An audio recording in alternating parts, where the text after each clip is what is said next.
Hello and welcome to this Humanist International online event, Humanism and COVID-19, 6 months on. My name's Andrew Copston. I'm here in the middle of rural England and I'm the current president of Humanist International. We're joined today by Christina from Denmark, Becky from the US, David from Guatemala, Roz from Ghana, and Uttam from Nepal. And these are all people who are involved in their national humanist organizations. And we're here to discuss how the pandemic has been affecting the humanist movement. So we are 6 months on from the start of this, 15 million confirmed cases globally, over 600,000 deaths confirmed to be as a result of this virus. And of course, not just the virus itself, but the way that societies and governments have responded to the virus has created unprecedented changes in how human societies across the world are living. Humanist groups have been doing a lot in this situation. So this event is to hear a little bit about how the pandemic has affected the humanist movement regionally and globally, how humanist organizations are facing the emergency, and really how our humanist values and beliefs are holding us together, giving us the resources to deal with this moment.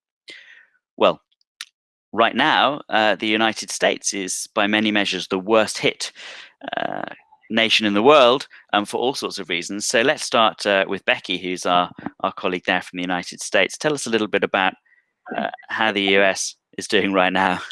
Thank you. Yeah, we're doing ourselves lots of damage. Humanism is a way of life, and I think we're seeing many of our core values on full display. Maybe more so because of the conflict, at least here in the United States, between science and superstition, willful ignorance, and extreme religious beliefs.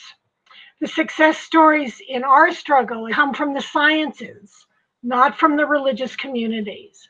God is not protecting them, but we're being protected from the viruses with masks, social distancing, and rigorous hand washing. As humanists, we do not assign the baggage of malevolence to the virus. It is part of nature. It is a reality, and we strive to learn more about it, and we strive to understand. We follow the scientists' recommendations. We wear our masks, we wash our hands, we stay home, we commune with nature, and we miss visiting our friends and our family. Some of us have doubled down. We are working harder and organizing, or finally reading that book we've been putting off, or learning that foreign language we promised ourselves decades ago we would learn. Others have become immobilized. It is a time to relax and regenerate our internal batteries. Some of us are taking a personal time out. Is this a paralysis that comes with fear and depression, or just a relaxation? We are trusting in science more than ever. We've put our lives in the hands of our fellow humans, understanding that the majority of us want to do what is reasonable, all the while hoping that the selfishness of our president does not kill us or anyone else, although we know it will take many. I think we're at about 150,000 in the United States now. I reached out to a number of our organizations and fellow travelers to see how they were handling the pandemic. I found that many individuals have turned to making masks. They're using their 3D printers to make face shields. They have given them first to first responders and healthcare workers, and sometimes sold them, giving the food to food pantries and various opportunities that we have to donate to support those who have become out of work and have lost their paychecks. Many of the creatives in our communities have gone online to share their skills. One especially creative, energetic group leader, Margaret Downey from the Free Thought Society, had an Elmo costume hanging in her closet. And so she has her grandson drive her around in her SUV. She's standing out of the SUV in her Elmo costume, and she throws trinkets and individually wrapped snacks to children. Sometimes people coordinate with her so she shows up and she can cheer up 40 or 50 kids at a time. Any donations that she gets, she gives to the Free Thought Society. The American Humanist Association knows that people are still counting on them to try and keep church and state separate. While they're doing that, they're also looking for ways to comfort the members who are suffering from isolation, illness, and grief. They've almost universally moved all activities online.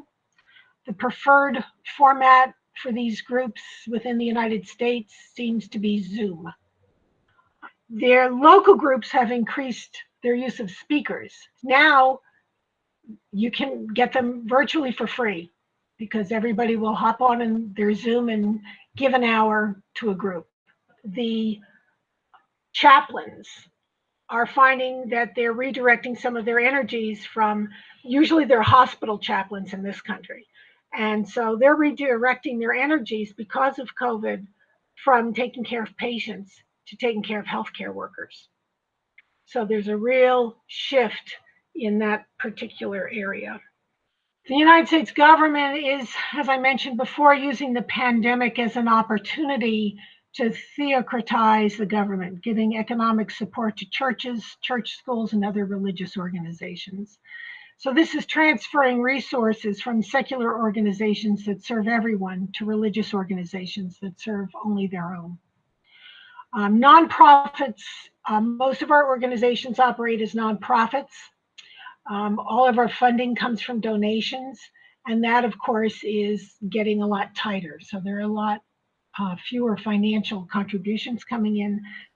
Thanks, Becky. I think there's a number of themes there that are probably going to turn out to be pretty typical of the work of humanist organizations around the world. Upping our promotion of science and combating superstition, definitely combating misinformation, using the humanist organizations that we have as vehicles of charity and compassion, doing work in society, moving our social and information sort of events online, and also continuing to throw a light, like you say, on our human rights work and things like the separation of state and religion, which often governments around the world have been using this current pandemic as a cover sometimes for crackdowns on on minorities, and in a way that affects people's human rights. And we're all aware, of course, of the president of the Humanist Association of Nigeria, who at the time we're recording this has now been in prison without trial, without access to his lawyers for 87 days. And one of the excuses given there is, the COVID emergency means we can't allow people in. That's happening all over the world. So that's a great bundle of themes to start us off. Let's just go a little bit south now, and pass into Latin America and hear a little bit from David about what humanists are up to Guatemala, but maybe also in the wider region. Is it the same sort of pattern of work in the way that you've shifted, David? Hi, everyone. Yes, definitely. That's been the trend. Of course, one of our main successes in the past year had been the live meetings that we were doing, live events, or in-person events, let's call them, where we met and we had, for example, a comedy show that was centered around humanism and different topics. These had been steadily growing in the past, let's say, year and a half, 2 years, with the help of Humanists International, of course, with the funding. So that had to stop, of course, and now we're moved to the online meetings, which have been good. Which we have, but we're doing different type of events. Like we're addressing more general topics, and we're doing like panels or forums, these kind of things. For example, last one we did was on this problem that is an environmental problem in the north, in the Mayan region, with this group that wants to sort of privatize an archaeological area. But they have also been very successful. Of course, we know that we cannot replace in-person meetings with these online meetings. It's a different feel, a different thing. What are the main differences? What are the main differences between online and in real life? So, of course, I think it's such a pleasure and such a relief for many people, as they have told me, as it has happened to me also in the beginning, to meet other humanists or other non-believers in this country. The broad feeling, it's always that we're pretty isolated, we're pretty alone, like probably someone's the only one in their family or the only one in their local area who's probably a non-believer. And to be able to contact other people in person and to meet them, have a beer with them or coffee. I don't know who drinks coffee. That's crazy. But have a beer with them and talk a little bit. Just have a chat and be able to have these sometimes even very large meetings, sometimes up to 100 people or more. It's very rewarding in itself. Online, it's also good, but it's not as good. You can even have more people, but you don't have the in-person contact, the face-to-face, the getting to know people and just having a chat. I think that's the main difference. So I think for us, that has been the main difference. There are other organizations in Latin America, for example, the organization in Peru, it's very big, it's very active. They Most of their activities were already online. They have a podcast, they have a very good radio show, they have or let's say online, let's say not in person. They have a radio show. They have all these different platforms that are not necessarily in person. So I think their work has just grown, has just getting getting bigger. But I'm not sure about if they had a lot of in person meetings or not. But it just seems that they were better prepared than us. We also have podcasts and these kind of things, but those were lesser projects than the other ones. We always sort of privileged the in-person meetings. Mm. At least for my sake, it's always better. I prefer them. What about the work that humanist organizations have done directly in response to the pandemic? Well, in our case, dealing with limited resources, of course, it's been mostly on education. So, of course, we're trying to combat the spread of misinformation, the spread of superstition, or it's mostly medical misinformation that we're trying to combat. These sort of all of the sudden there comes this hydroxychloroquine remedy, for example, and people think that they're going to start taking that, and we're always constantly having to tell them or promote the science version or the medical version of do not self-medicate. Always uh, rely on medical expert advice before you even take anything, because there's a lot of ignorance, and there's a lot of spread of misinformation through social media mostly. So I think that's been the most direct. We have not been able, for example, to engage in humanitarian work because it's very difficult. We're very spread out, even within the city. We don't live near each other a lot, so it's quite difficult to meet and do these kinds of things. It would be helpful. There are many organizations that we support, at least through spreading the word that they're doing this work, and it's of course, it's very necessary because, of course, our government is not doing enough, and poverty is rising. People are even starving to death. And have you found that in terms of the membership of your humanist organizations, that it's gone up, or that the members have become more involved during this period, or that they're cleaving more to humanist values in different ways? Has that been a feature? I think so, especially in the part of critical thinking part. This, I think we are all we are trying to reach the same goal, that is to spread science-based thinking, critical thinking, in order to stop this the spread of misinformation again. That has been the primary one, but of course also compassion. I think people do what they can in the limited ways that they can, but a lot of people are doing what they can. In terms of our membership, I think it's pretty steady. I haven't seen a decline or a raise. It's pretty steady. Some people have, of course, joined and sort of reached to us in this time, but it's I haven't seen a lot of change in that. Okay, thank you. Yep. Thanks, Roz. I noticed also from Ghana that humanists, and across Africa actually, humanists have also been doing quite a lot to amplify the public health messages and the scientific messages around this. Has that been an important part of your work?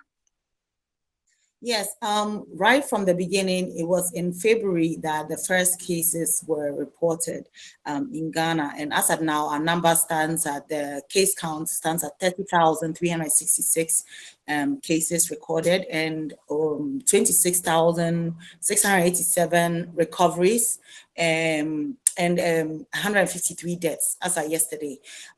So right from the beginning, the spread was quite quick because we just heard of the first 2 infections from people who had come into the country. But before you knew it, every day there was 10, 20, 30 people. The numbers were just rising very quickly. And soon after, the president gave the order for a directive for the lockdown to take place. And once that started, everybody was hit with this, your life just changes overnight. A lot of people live hand to mouth, like they work today and it's what they earn that they're able to eat. And then all of a sudden you're in a lockdown, you're not allowed to go out, the markets are closed, everywhere is closed. And a lot of people in the communities not have food to eat and stuff like that. So we did go and help, some individuals from the organization donated to the people around them in their communities. And during the lockdown was when we decided to put out posters on social media platforms and everything, informing people about what the disease was about, based on the WHO report and what has been validated by the scientific community. Also to educate people not to give into false information. So that was one of the main strategies for people to see how relevant it is for science education in Ghana, because as soon as that the pandemic hit Ghana, it was when a lot of the false information started. News about Madagascar, especially this whole idea that Africans can find a cure faster than the West. And so there was this idea that, first of all, that it was a conspiracy to, reduce the population in the world or something. And then also Madagascar claimed to have cures. And these are mostly by Ghanaians taking videos and sharing them online for people to think that we have found a cure in Sierra Leone and so on. And unfortunately, even now, Madagascar is having terrible, terrible numbers now. Before it was well contained, but now they are even facing issues. And so now people have realized that information wasn't true. But we didn't want it to get there because this idea about herbal medicine and our local plants, medicines and stuff that can, without cures and stuff like that. We've even had an investigative report. One of our award-winning investigative journalists came up recently with his finding on how some Ghanaian companies were selling fake drugs, claiming cures for COVID-19 and how that has impacted us and the economy in general. Has also, from the beginning, our president, Michael Sasbe, was invited on TV and radio, to speak about his take from a humanist perspective on how we are going to combat it and what he thinks that the president should do about it. So right from the beginning, we were part of the conversation on these things. And then we also started, our meetings went from that to meeting in person monthly to moving online. And so luckily for us, a lot of our members and people who are interested in the humanist community and our activities, have access to the internet. So it's been quite interesting. And we even realized that instead of waiting a month to prepare for a meeting, we can even meet weekly. So we have our weekly Sunday meetings every 2 to 4 p.m. via Zoom. So people join in, it's an open chat, and our social media has been advertising these things to start the conversations on these ideas. Also, a lot of time, other organizations I've spoken to across Africa, I'm not only for Ghana, but working with other organizations and finding out how they are also coping. The most active groups, a lot of the groups have really gone dormant and quiet because they can't contact their other members. They are either on lockdown or the situation there does not favor them. And so, for example, ADIS in Kenya is doing very, very well. They're also very highly active, and they've been holding monthly meetings online and even like debates and stuff like that. They are still very active on those things. They also did the COVID-19 posters, putting out information, the true information, like validated information about how to wash your hands, use sanitizers, social distance, all those things, information out there, and trying to debunk what others have heard about what their pastor is saying, or otherwise. They also set out to release statements against their president Uhuru Kenyatta's directives about opening the church. Like Ghana, Kenya also went through a lot of pressure from religious groups on government to allow churches to operate. And even for Ghana, there were some that were still flaunting the rules, that even though all churches were supposed to be closed, some still went ahead to open it, and police were called and they had them arrested. How far that has gone, they've probably been released, but it sets it made people see how serious it is, that regardless of your religion, the president is very, very serious about this, and it's not going to allow people to take advantage of using their religious freedom to do whatever they want. So for Ghana, it was closed down for a long time, and even now the restrictions that they eased have allowed churches to operate, but you can only have up to 100 people in your church, and they all should be social distance and so on. And because after the lockdown, during the lockdown, nobody was going to church for 3 weeks. So even when they opened the churches, a lot of people still did not go. So you had a lot of pastors, I saw videos of people complaining how they've opened a church and not a single person showed up at church. So, yes, I think people have begun to see that, you can either, worship from your home, or maybe this is not as you thought it was. Like, you're going to get sick, you can get infected, you can't risk it just based on your beliefs. And the mosques as well, the Muslims and everything, have understood, because it was during the lockdown that when we had a lockdown was when and so the president, advised all Christians that, I know you Easter, all the families are celebrating together, there are parties everywhere, but please bear with me. Let's all stay at home, blah, blah, blah. And that worked. And so when the Muslims were also celebrating their Eid at the time, somewhere in March, they understood and they had to social distance. There was not much of a celebration, just within families at home.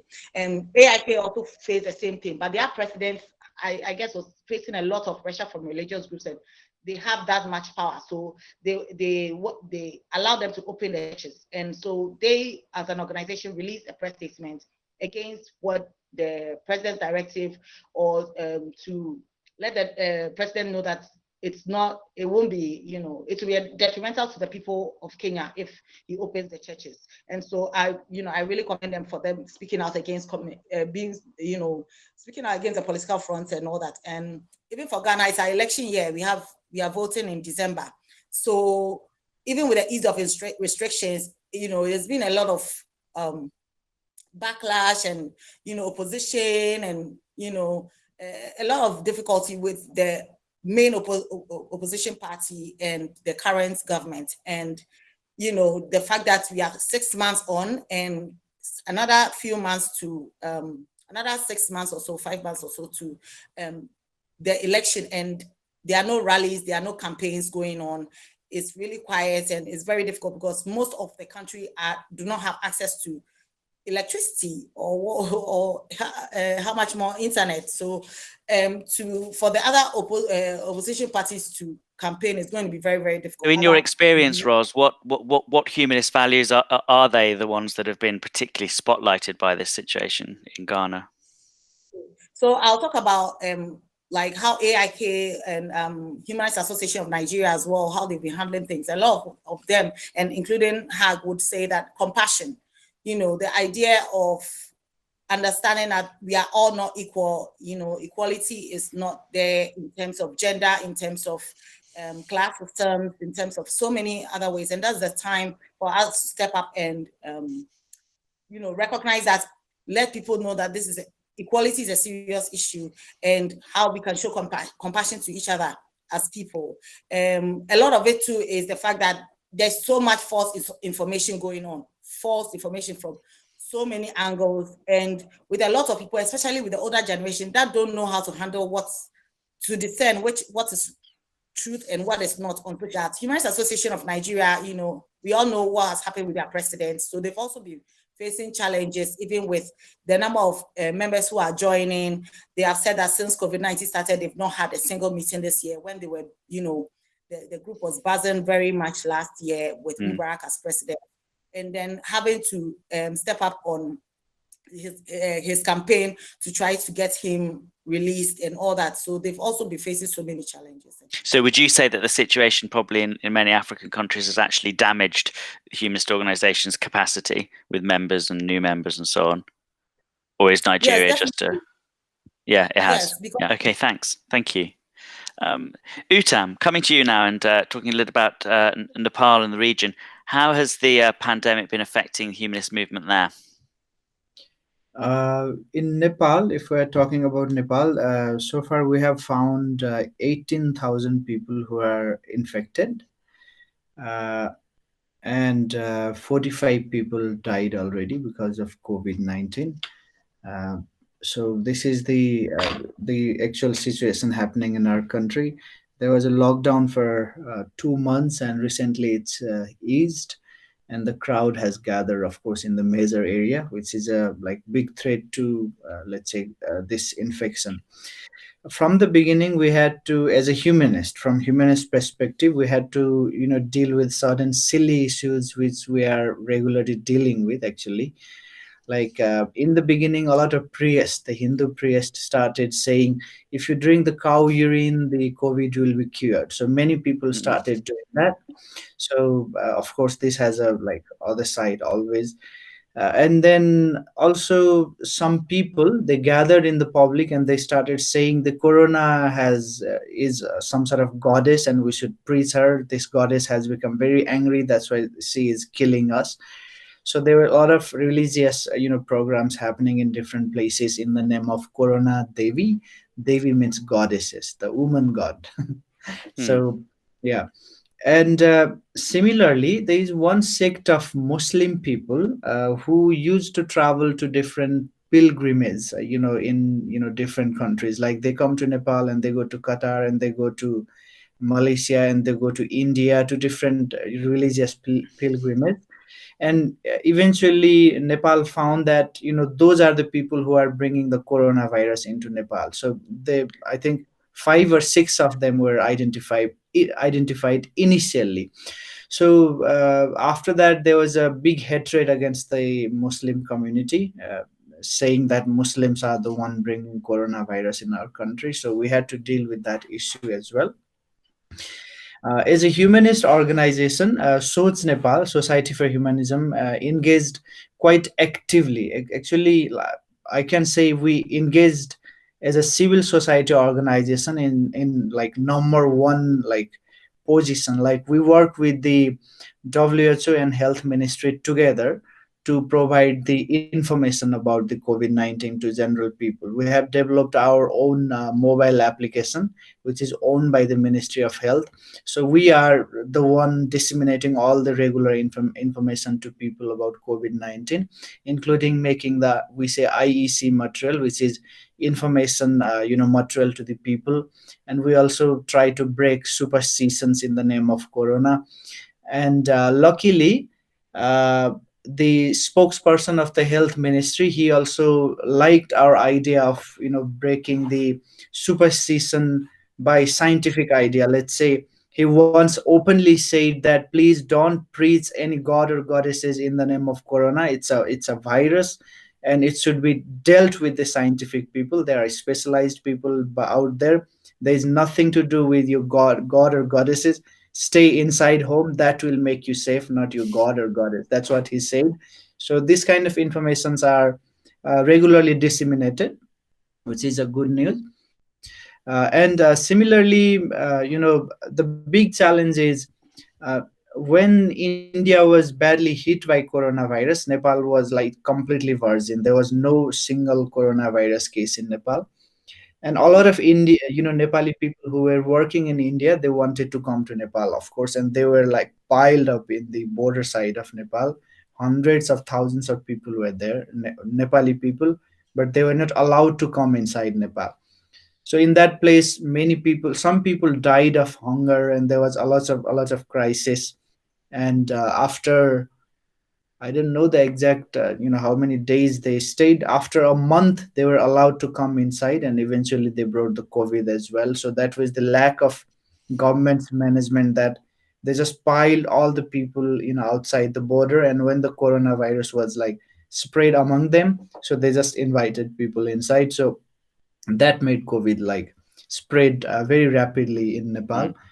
Unfortunately, those people were not satisfied. They were not welcomed in their own country, and they had to stay outside as a refugee, coming from other place. So which was really inhuman. And So has that Soch was, Nepal taken part in humanitarian activities in the period? yes, Yeah. yeah, we provided some water and mobilized some volunteers from the southern part of Nepal. Actually, it's like bordered. It is bordering to India. So we provided some shelter, and we provided some nets, and we also provided some food. We say rasan in Nepali. I think it's English word as well, right? Ration, yeah. Yeah, Rajasthan. So we also provided that. And we also have some model villages, villages of the Dalit people. Mm. So we have especially provided ration for them, because the Dalits are the one who are badly affected, because they are the daily workers, and they don't have any work anymore because of the lockdown. So Right. they are badly affected. So we are still sending those things to the people. And at the same time, it's a hilly region, and this year there is a lot of flood and everything, and many people already died, and many like villages are swept away by the flood, and now we are working for them as well. So these are the activity. And similarly, we see people are very depressed, and more than 2,000 people have already committed suicide. So from Soch Nepal, we haven't really done anything to help them, but it's a big challenge now. People are dying of depression than the COVID in our country. And there are also increasing corruption we have seen, because we also work against corruption in our country. There are big scandals in the name of purchasing the materials for the COVID-19 control. This is a big challenge, and our schools are closed. That is also a good news sometimes, because children are not that much stressed these days, and family members are able to stay with them. And in our country, there is a big burden of homework to the children, and children are so stressed. And at least there is no more homework, and they are playing with their parents. That's a really good environment for them. So yeah, these are the major issues we have been doing. And I don't know why uh, very few people are dying in Nepal in comparison to other countries. Like it's like really below the average. So government is taking government is saying it's because of us. We are managing everything well, but I don't believe that, frankly, because it's happening. I don't know why, but it's happening that very few people are dying. So yeah, Okay. that's the case. Yeah. Well, we know it's not the cow urine anyway. That's not the answer. Yeah, that's Actually, people are more skeptic, and this COVID made people more skeptic in terms of, let's say, asking their God. And people are also putting in the Facebook saying, where are the gods? Why are they not helping us? Because it's a big pandemic. So is the God so much afraid of the COVID-19? That's why we have to lock them inside the temples. Hmm. So that's how people are questioning. So which is really, like, people are becoming more critical as well, especially the young generation. That's very interesting. That's not something that I've heard before reported, but I see a lot of people nodding on this call, so that's good. I mean, I did wonder when, what is it now, 3.5 months ago, the Pope made the announcement that he'd prayed and asked God to take the coronavirus away, and obviously that didn't happen. So I did think then maybe this will be a bit like, those earthquakes in the 18th century, or those other big natural disasters that started people thinking, hold on a minute, maybe there is another way of looking at the world. But that can be encouraging, of course, but it's a shame that it takes such virulent pandemic to cause such doubts in people's minds. Okay, thank you, Tam. Okay, Christina, Denmark. You've just returned actually from traveling around the world, meeting all sorts of humanist groups and individuals for your podcast. So you can give us maybe some insight as you traveled as well, but also how is it being affected in your particular corner of Europe? Yeah, in Denmark we have had it's very small. It's one of the smallest countries in Europe, only 6 million people, and we have had more than 600 deaths due to the virus. And I just checked up on the numbers in Europe. I think it's more than 1.6 million people who has been infected in Europe, and more than 180,000 who have died from the virus in Europe. So Europe has had been hit hard, but it's going better. And seen from my corner of the universe, in Denmark and especially in the Nordics and a lot of the European countries, humanist ceremonies is very important, and we have a lot of them. Especially in the Nordics, we have the humanist confirmation, and springtime is humanist confirmation time. So when the lockdowns came, there had to be thousands of humanist confirmation parties had to be postponed or cancelled, basically, and which hit hard. So a lot of the organizations were busy rescheduling, and they have actually been working hard on rescheduling all the ceremonies. The same, of course, with weddings. And there's the funerals that we had to solve to do in different ways. Because it's been hard on people, not being able to say goodbye to loved ones like they used to do. So especially the ceremonies. And of course, there's been all the meetups and face-to-face meetings and gatherings and parties, the summer solstice and everything. It has to be cancelled, but people have been moving online.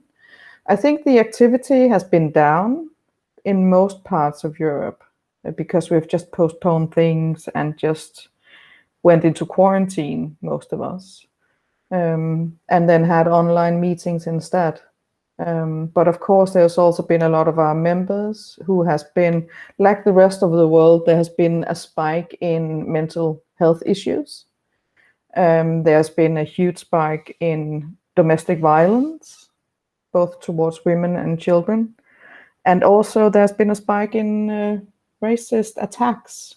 We've heard in Europe that especially Asians and then migrants in general have been attacked, being accused of causing the virus to spread and stuff like that, which has been bad. So that's what's been going on in Europe and some of the reactions from people in general.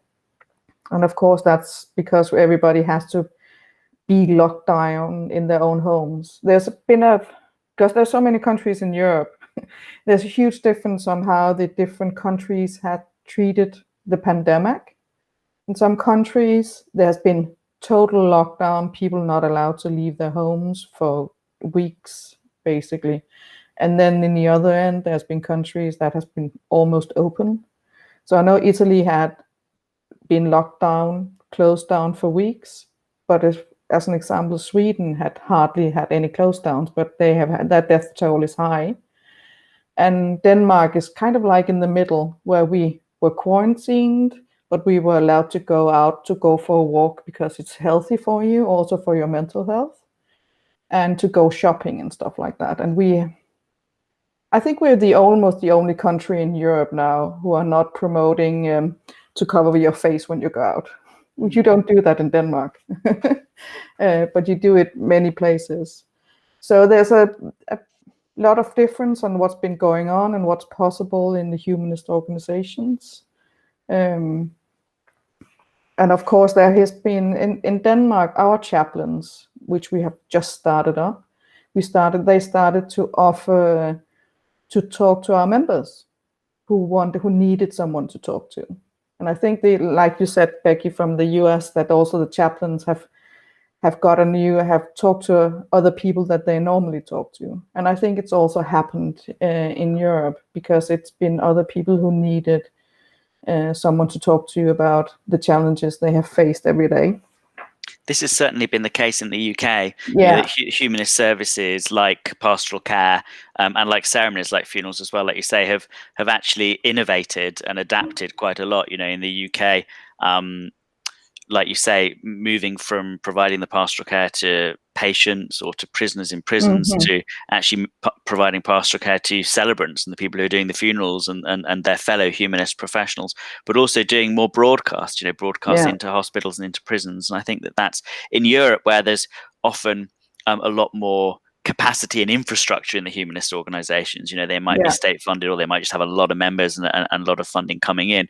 I think you've seen quite a lot of innovation in response to the...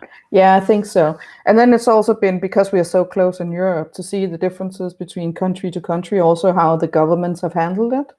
And we can see in some countries, because in most countries they have put in legislation that is actually restricting people's rights to privacy, to freedom of speech, to movement, to gatherings. But for example, in Denmark, we were quarantined and no more than 5 people were allowed to gather in the streets or anywhere. But still, we had the Black Lives Matters demonstration with 15,000 people, because that's allowed, because it's a political demonstration. So that was okay. But in some countries, it wouldn't have been okay in Europe. So there's a big difference. And I think some of the things that we are seeing is the restraints on our human rights, our basic rights, and we need to be aware of that going forward, because we've seen in Europe after 9/11, it was the same thing. We had some changes in our basic rights, and it was supposed to be in just within a few years or something, and then it should go back to normal. But we haven't regained those rights since then. So I think we need to have a look at for what's going on. And also some governments have tried to put in legislation, restrict, kind of like sneaking in changes to the laws. For example, in Poland, they tried to change the law related to abortion. They've tried it several times, but especially during the lockdown, they tried to change the laws. And in Hungary, we've seen the press is under attack, the free press in Hungary, even more now than it was before the pandemic. It was under a lot of pressure before, but even now the Hungarian government is even more strict, or cracking down on the press even harder. And we see that in some countries in Europe, but in other countries it's not the same. So there's a lot of diversity, I would say, in what's going on. Yeah. And I'd like to ask all of you, in light of all those changes that we've seen, which of these changes do you think might be permanent for us? Permanent changes to how we do humanism, promote humanism, provide our services. And maybe those permanent changes will be good. You can give examples of ones that will be good, good changes, opportunities, but also maybe changes that could be bad, that we're going to have to try and mitigate or might threaten us, that we need to deal with. I'll go back round in the same order that we started. So Becky, what's your reflection on that question about the changes that have arisen for us, the good or bad? Well, as far as in the areas with good internet connection, I think it's really been a good thing.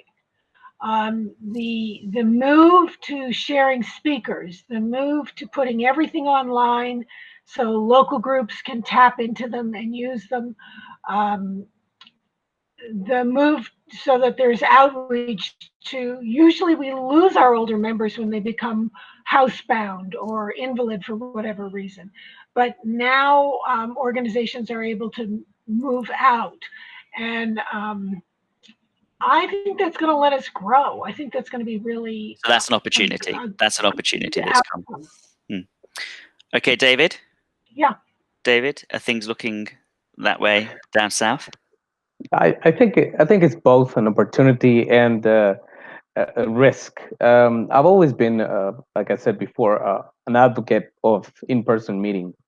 I think it's indispensable, and when trying to grow a humanist movement, we have to know each other, we have to meet each other, we have to talk to each other in person. But I also realize that for example, in our case, we are mostly based in Guatemala City. So we don't have a lot of reach in the rest of the country, which then creates an opportunity to be able to reach through, virtual meetings, or at least like the rest of you have said, like uploading, the meetings onto the web so that people can, if not directly participate, at least see and look at the content, be able to access it. That would be the opportunity. But I would like to be able to return to our previous state of trying to grow our in-person activities, not only just meeting for a beer, but a lot of things, humanitarian work, Right. courses, Right. book clubs. For example, we have a very successful book club here, that keeps on growing every year. We have successfully managed to move that online, but I don't think that we should remain there. I think we should go back to in person whenever possible.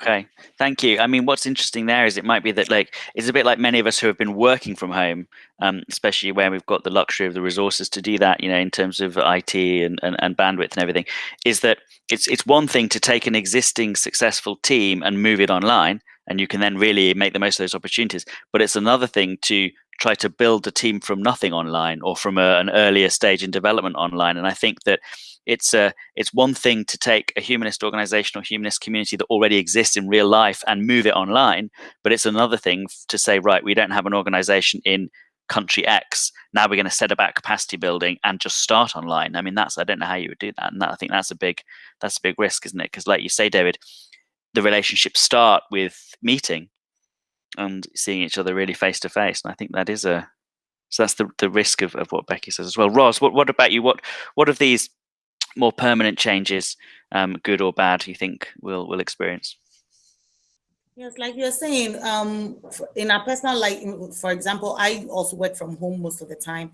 And so I'm hoping that with this change that came all of a sudden, we have been very lucky actually, because we went from meeting in person monthly to meeting weekly and people calling for more.